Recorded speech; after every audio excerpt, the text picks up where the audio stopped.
A local animal rescue is calling for stronger animal shelter laws and funding in Kentucky. It comes after several complaints and investigations into area shelters.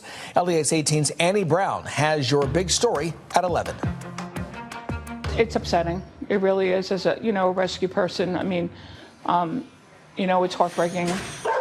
Just last week, Kentucky State Police announced an investigation into Rockcastle Animal Shelter's policy procedures, medical training history, and treatment of animals following complaints on shelter conditions from animal welfare activists. We're supposed to be an agricultural state, and, we have a love for horses and we have a love for animals.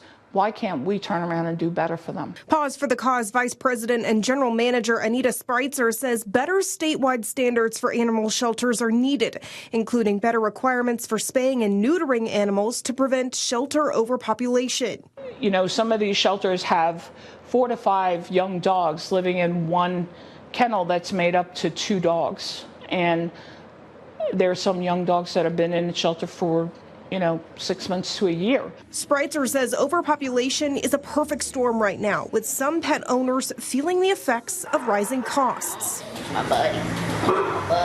We've seen a tripled increase in people giving up their pets right now. And it's affordability.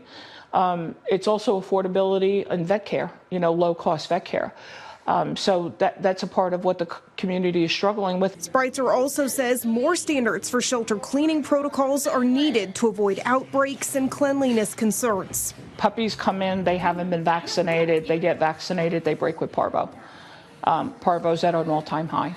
And a lot of the shelters, they don't clean well enough because they don't know.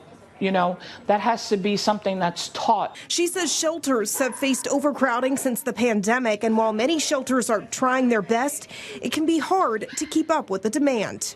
And it's heartbreaking because we're trying to do our best with, balancing it all out. In Lexington, Annie Brown, LEX 18 News.